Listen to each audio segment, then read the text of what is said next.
Hi and welcome. Today I'm talking about how to take your slow stitching on the go. You could be moving around indoors from room to room, taking your stitching outside, or you could take it anywhere with you. I'm going to be working on these two pouches today, showing my progress as I go, and I'm going to be giving lots of tips for slow stitching along the way. I've made these pouches before. Here's a few other ones. In fact, I have a whole playlist just for bags and pouches. I'll link to that below, and there's lots of step-by-step instructions that are perfect for beginners. Today, I'm going to start with this pouch. I'm going to discuss the different ways that I worked on this on the go, and then I'm going to bring in this pouch. This one I did mostly sitting outside because the weather was nice. I'm glad you're here. Let's get started. So I have a piece of felt that is 4 1/4 inches by 8 inches. And I've made a collage on top, and I've basted everything down with thread. So now everything's in place and I can start my slow stitching. I'm using dyed fabrics and some vintage fabrics. I have a color story going on. That's these blues, greens, and yellow. And so keeping my palette to really these 3 colors, the yellow, blues, and greens, with just some small variations with bits of red or purple, tiny bit of orange. But my main color story is unified.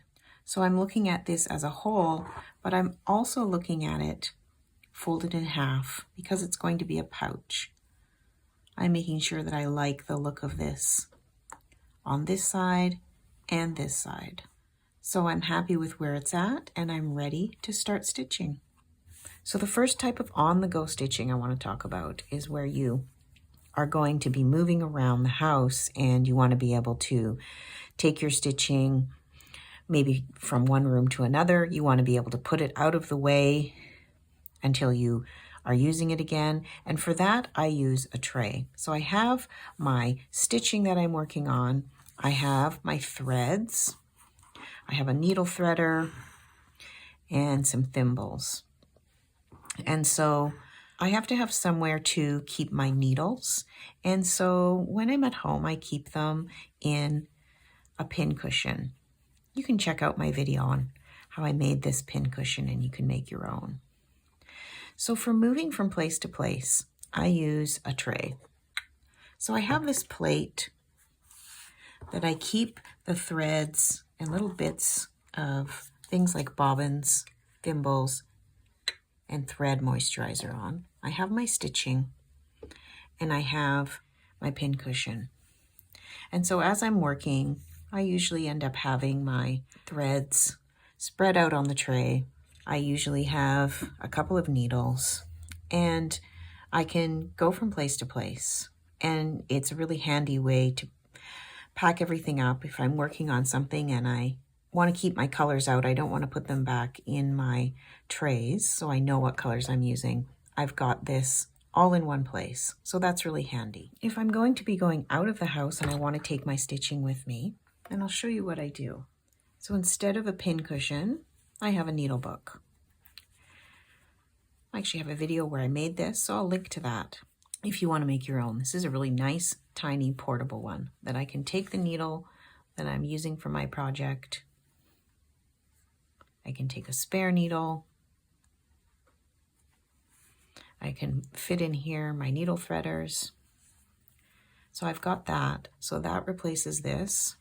Then I've got this pouch, which is open. And I'll link to a video where I made this. This is a very handy pouch to have. I like that it can sit open. So what I do with this one is I take the project that I'm working on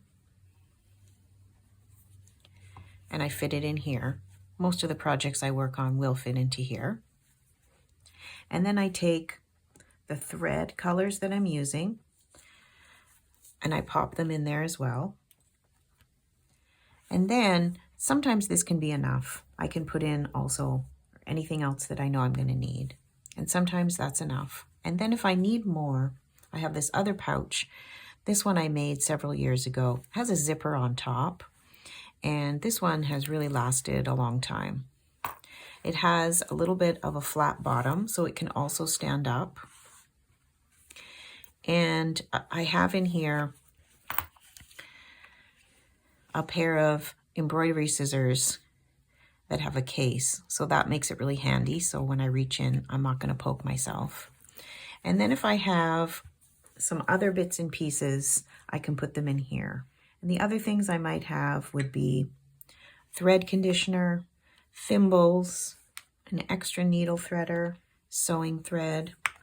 And the other thing I may put in there is if I'm on the go and I'm working on a piece like this one, where I may want to be adding more patchwork as I go, then I can add some small pieces of fabric. So I can take these small pieces of patchwork that I may want, and I can also slip them into here. So then I have my larger case with things that are maybe harder, things that might poke, and pieces of fabric that I don't want to lose. And then I have this smaller pouch that has the project I'm working on, as well as the threads I'm using. And then I have my needle case, which I can also pop into here. So these two pouches, or depending on the size of my project, I may only need the one. I can take it, I can pop it into another bag, and then I've got my stitching ready for myself on the go. Now with this piece, I've gone around all of my patchwork pieces with my different colored threads, and I've secured everything down. So all I have left to do is slow stitching. And a lot of times it's nice to do that in one color. In this case, I think it would be nice to do white because these colors are so bright and bold that this is going to tone down and blend everything together. So in the case of this, if I was on the go, I would only need my thread, my needle case, and my scissors. So I would use this pouch, and I'd pop everything in. It fits quite well. And then I could just pop this into another bag, and I'd have my stitching ready to go. Oh, it doesn't take up much room. It's really convenient. It's a perfect thing to take on the go. So I've been able to work on this on the go. I'm using pearl cotton number 8 to do my slow stitching on top of my patchwork. So I've only had to have this one thread for my on-the-go stitching, so that makes it really handy. And I've done most of the slow stitching. I have a little bit more to do over here. And so the only thing I would need to add to my bag for on the go, besides my regular kit and this thread, would be the backing, because I'm getting to the point where I may finish this and be ready to move on to the next stage. So I have a piece of fabric that's going to be the lining of my bag. So it's going to be sewn to this piece, and when my bag is sewn together, that will be what's on the inside. But before I do that, I'm going to finish up doing my slow stitching. You can see here that I've gone in different directions, but really it's just the straight stitches in and out. I've gone over top. If you have anything in your design that you're worried about covering up, for example, these fish, I'd like them to show, and you might think, I don't want to cover them up with stitching, but you can see with this fish, I've covered it up with the white stitching. You can still see it, and you can be strategic with your stitching. For example, I didn't want to cover up his little eye, so I just stitched around so that the eye was still visible. It might be an eye or a mouth or something that you want to not completely put your stitching through, but for the most part, it just blends it right in, and you're still going to be able to see your design, and it's going to integrate it with everything else. So I'm off to complete this slow stitching, and then I'll be able to do the lining. So I've sewn around 3 sides and left an opening here. Here's my lining, and before I turn it out, I'm going to clip the corners and do a bit of trimming, and then I'm going to turn it inside out. I've used regular sewing thread to stitch everything closed. I'm going to trim where my opening is. I'm going to leave some fabric for tucking in that I can trim later. Now just have to turn this inside out.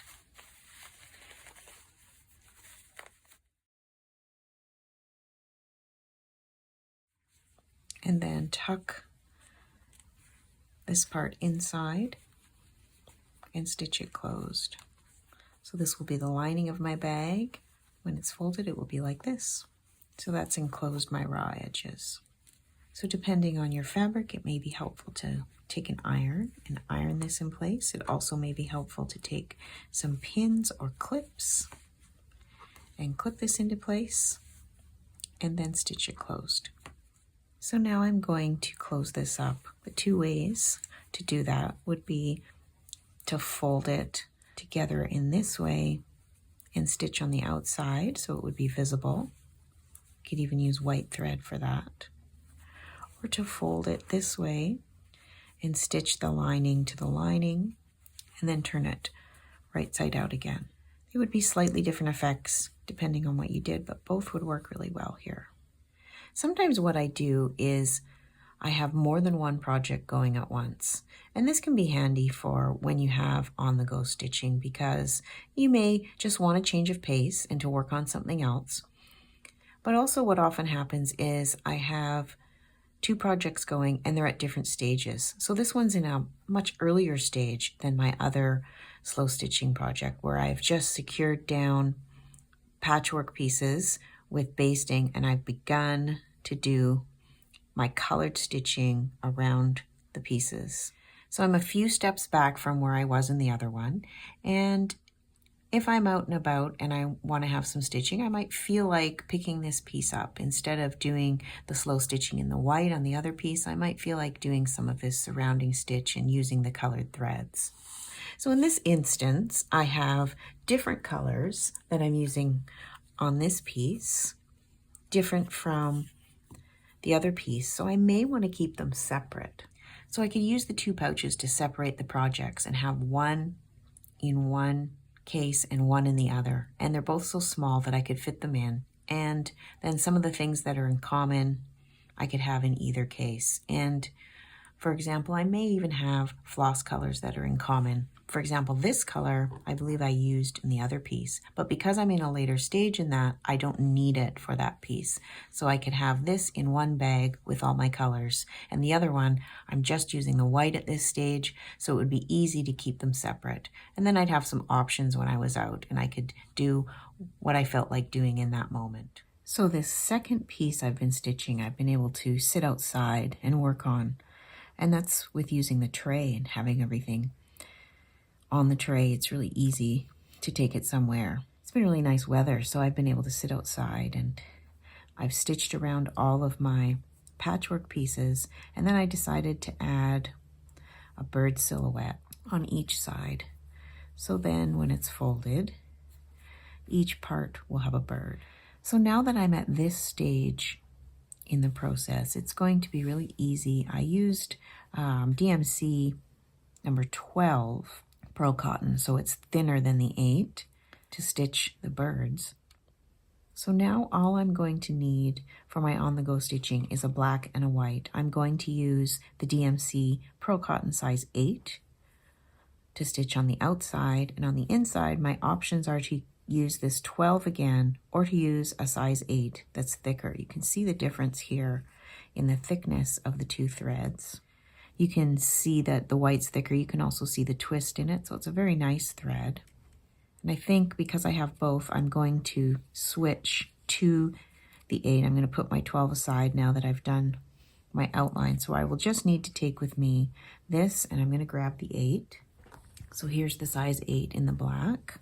And that's all I'm going to need to take with me for my on-the-go stitching. And just to show you the difference, so this thinner one's the 12 Pearl cotton, and this is the 8 Pearl cotton. So I'm going to put these two in my kit. I'm going to have my scissors, a needle threader, my needle, a spare needle, so I'll have my needle case, and this stitching, and that's all I'm going to need. So I've got my scissors, my needle case with my needles, my 2 pearl cottons, and my project, and I'm ready to go. So I'm starting in with this black, doing the blanket stitch, and it's going to make it a really nice contrast to the white. It's going to push back the stark differences between these colors. And this is a really nice project to just sit outside and stitch with. So here's the one side done with blanket stitch in black and white, and that's what it's going to look like. And now I'm going to do the other side, and it'll be ready to be turned into a pouch. So with this second pouch, I stitch the lining from the inside along the bottom and the side, and not all the way to the top. And I've left the top open so the lining is not stitched to the top. So I'm going to turn it inside out and have a look at it.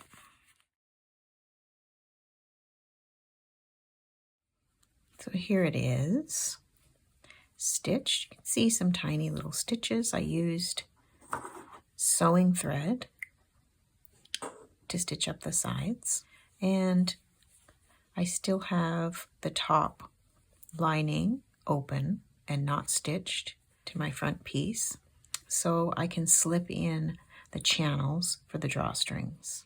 So I've made 2 channels and stitched down the edges and basted in place the channels. So then they're not going to shift around. This is better than pins or clips when everything's this awkward. So I've just put it in between my lining and my front. And then I'm going to do the same thing with this one on this side, baste it in place. And then when they're basted in place, I will stitch over top. So they're permanently in place, and then I will insert my drawstrings. So I've stitched in my channels, and then I brought up the blanket stitching on both sides.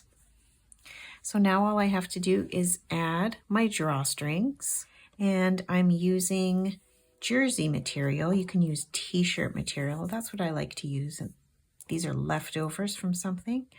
You have to have enough to go around the entire piece, and you need 2 of those. So I just need to insert them. So I'm using a safety pin. I'm going in the one side,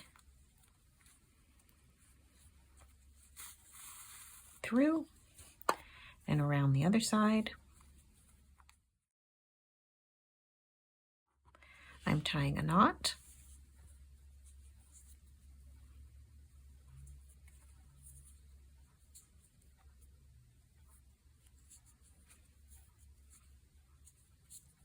Snipping off the ends. And I'm doing the same on the other side. So instead of starting here and coming out here, I'm going to start here and come around.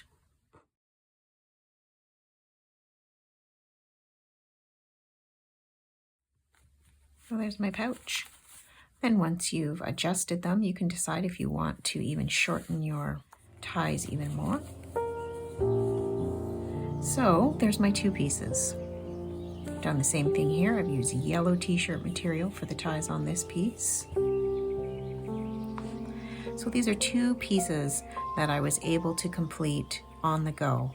I used both the tray and my pouches and created these pieces completely on the go. Thank you so much for joining me. I hope you make your own and that you find time to stitch on the go. Until next time, happy stitching.